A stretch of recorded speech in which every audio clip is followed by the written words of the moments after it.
नमस्कार दोस्तों, आरती सौरभ सहदेव चैनल पर आपका एक बार फिर से स्वागत है। तो आज हम फिर से लेकर आए हैं आपके लिए एक नई कहानी। आज की कहानी है हमारी सब लोग एक जैसा सोचते हैं। तो चलिए दोस्तों, कहानी को हम शुरू करते हैं। अकबर के दरबार में कार्यवाही चल रही थी। सभी दरबारी एक ऐसे प्रश्न पर विचार कर रहे थे जो राजकाज चलाने की दृष्टि से बेहद अहम था। सभी एक एक कर अपनी राय दे रहे थे। बादशाह दरबार में बैठे हुए यह महसूस कर रहे थे कि सबकी राय अलग है। उन्हें आश्चर्य हुआ कि सभी एक जैसे क्यों नहीं सोचते। तब अकबर ने बीरबल से पूछा, क्या तुम बता सकते हो कि लोगों की राय आपस में मिलती क्यों नहीं है? सब अलग अलग क्यों सोचते हैं? हमेशा ऐसा नहीं होता बादशाह सलामत, बीरबल बोला। कुछ समस्याएं ऐसी होती हैं कि जिन पर सभी के विचार समान होते हैं। इसके बाद कुछ और काम निपटा कर दरबार की कार्रवाई समाप्त हो गई। सभी अपने अपने घरों को लौट गए। उसी समय जब बीरबल और अकबर बाग में टहल रहे थे तो बादशाह ने फिर वही राग छेड़ दिया और बीरबल से बहस करने लगे। तब बीरबल बाग के ही एक कोने की ओर उंगली से संकेत करता हुआ बोला, वहाँ उस पेड़ के निकट एक कुआं है, वहाँ चलिए।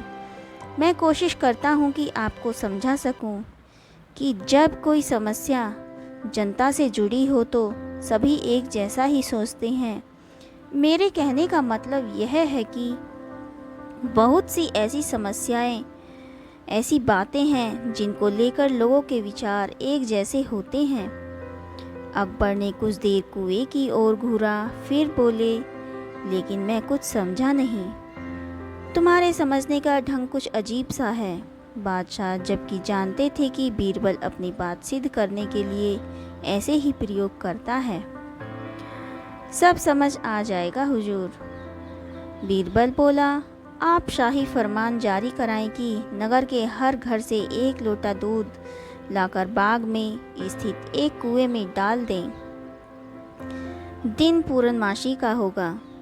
हमारा नगर बहुत बड़ा है। यदि हर घर से एक लोटा दूध इस कुएं में पड़ेगा तो यह दूध से भर जाएगा। बीरबल की यह बात सुन अकबर ठहाका लगाकर हंस पड़े। फिर भी उन्होंने बीरबल के कहे अनुसार फरमान जारी कर दिया। शहर भर में मुनादी करवा दी कि आने वाली पूर्णमासी के दिन हर घर के एक लोटा दूध लाकर शाही बाग के कुएं में डाला जाए। जो ऐसा नहीं करेगा उसे सजा मिलेगी। पूर्णमासी के दिन बाग के बाहर लोगों की कतार लग गई।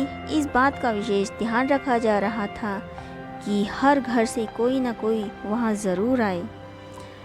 सभी के हाथों में भरे हुए पात्र दिखाई दे रहे थे।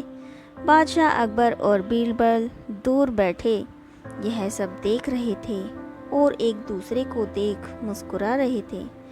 सांझ ढलने से पहले कुएं में दूध डालने का काम पूरा हो गया। हर घर से दूध लाकर कुएं में डाला गया।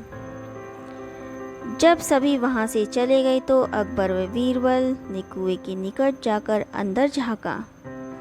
कुआं मुंडेर तक भरा हुआ था, लेकिन यह देख अकबर बेहद हैरान हुए कि कुएं में दूध नहीं, पानी भरा हुआ था। दूध का तो कहीं नामो निशान ही नहीं था।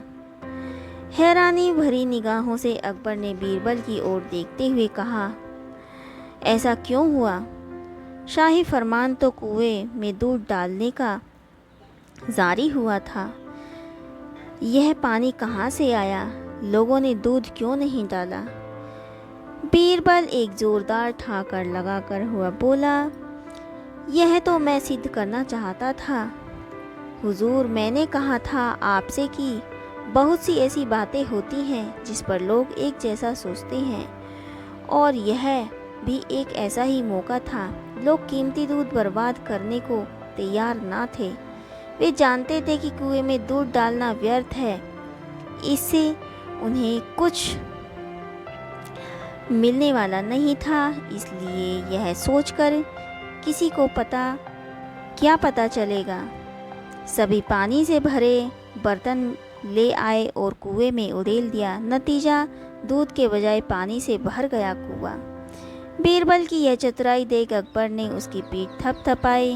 बीरबल ने सिद्ध कर दिया कि कभी कभी लोग एक जैसा भी सोचते हैं। तो दोस्तों, आज की यह कहानी आपको हमारी कैसी लगी, हमें कमेंट करके ज़रूर बताएं। अगर आपको हमारी कहानी पसंद आई हो तो उसे ज़्यादा से ज़्यादा लाइक और शेयर करें और हमारे चैनल को सब्सक्राइब करना ना भूलें। धन्यवाद।